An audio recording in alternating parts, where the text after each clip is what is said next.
Hey, what's up, guys? You're back. Still here? Still alive? Still tracking? All right. Well, this is like my 5th video into the series, so I guess I should just give you another thank you for sticking around this long and being around. Let's see. Where are we here? All right. So we are in the middle of setting up our application here. So let me go ahead and excuse me while I'll set up the right window here. Okay, cool. So we're in the middle of setting up the rest of the stuff here, and now what we're going to do is we're going to set up Okta into the configuration of Okta. Bring and the configuration for the installments and dependencies and the config that we created in Okta, so that we have it available so that we can actually start using it. Okay, so before we do anything, we need to do some installment here. So bear with me because Okta could be kind of complex and to find stuff in there, so stick around here for this. Alright, so let's go into Okta developer. I think it's developer Okta. Developer, if I could spell developer Okta login. Yeah, there you go. So developer Okta. Don't worry about creating an account. I don't think you need it. I created an account and I never really ended up needing it, so don't worry about that. So here in the click on the logo itself, and then remember when I told you that this was going to work for any language? Here's what I meant. You can pick Angular and then it'll go into the Angular application here and it will go all through all of this, but I'm going to go into React because I'm going to be doing this in React. So it's the same thing. You just click React here and then it will give me all the code that I need to work with it for React. But if you're an Angular or Vue or whatever, just click Vue and then you'll basically have, you see, kind of like the exact same thing, but it's going to have like different things, like you're going to be using Vue router, things like that. So things are going to be a little bit different, but the process for integrating is going to be basically the same. So we're going to be here, and now there is, oh man, this is always so hard to find. So just give me a second so I can find it for you, but there is a few things. Okay, look, languages down here, front end, React.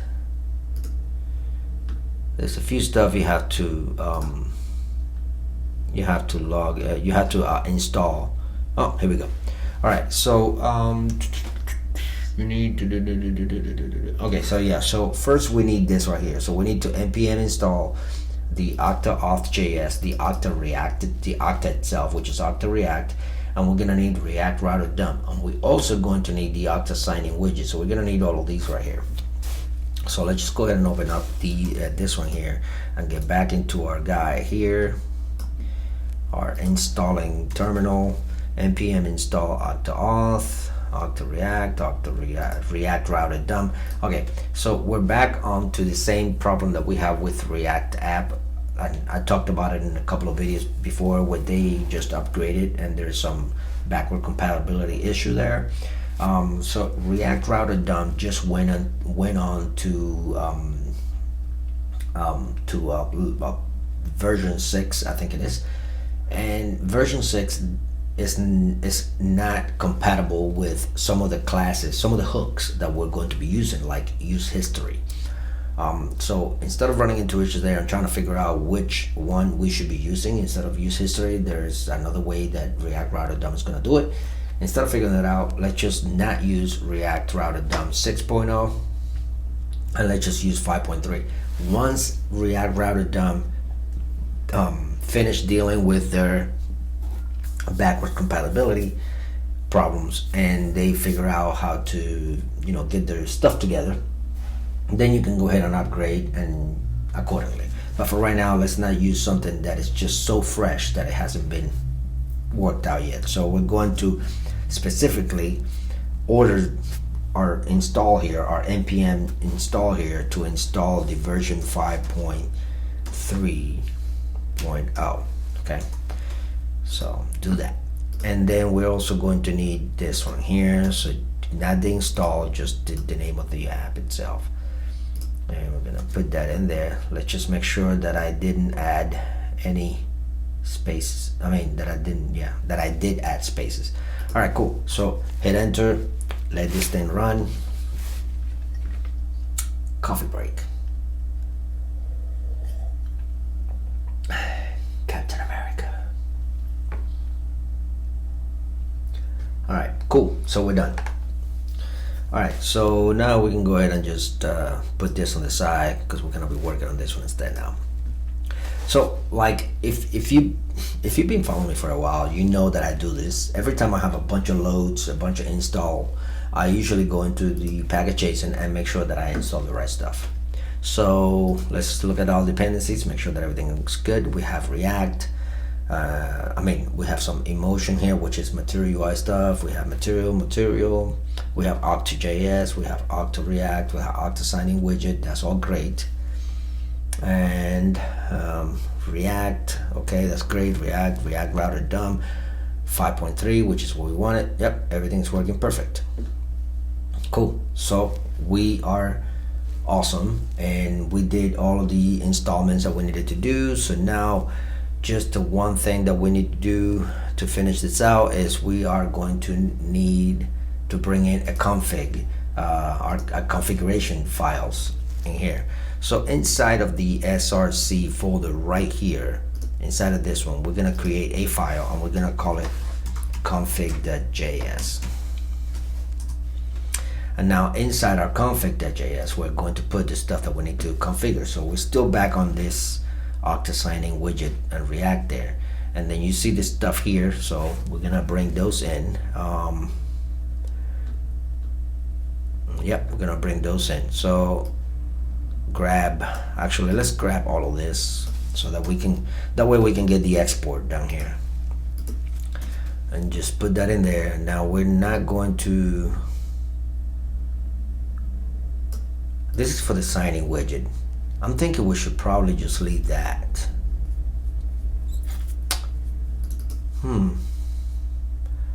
Let's leave that for now. Let's leave it for now. It's just because I think actually I like this better. I think this is kind of clean that we have a separate configuration for the signing widget. The way I intended normally, I have this configuration in the login page, but I think I'm gonna keep it here. So that's good. Let's keep that there. Now for this one, this is for the Okta authorization config. This is for the Okta sign-in widget. Let's call it widget, signing widget config. Now because we changed that, we need to change it here as well. All right, but let's configure the rest. All right, let's close this. Clear that out because we're not gonna need it. And now remember when I told you about there were some stuff that you needed to save and not lose or delete or whatever. And that's the stuff right here. So we're gonna need this client ID. So we're gonna click on copy to clipboard, and we're gonna put that in here, and then you're gonna hit Control D so that it selects both of them, and then hit paste, and it pastes there. Now we're going to do the Okta domain, and that is down here. So Okta domain, copy to clipboard, and we're gonna select this right here and Control D and select that. Boom, done. All right. So clear off all this stuff here because I'll show you later what goes there. So that's good. Now we have that. So there's a couple more things that we need to add here to the Okta config, right? And I'll explain that right now. So first we need the scopes, and what the scopes are is basically asking or defining here at this level what information are you allowed to access once you log in, right? So you don't want to, maybe you want to restrict the access to only certain things, or you want to give access to anything and everything that is inside your Okta account.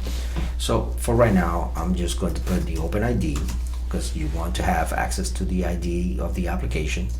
You want to have access to the profile of the application, and then access to the email. Yeah.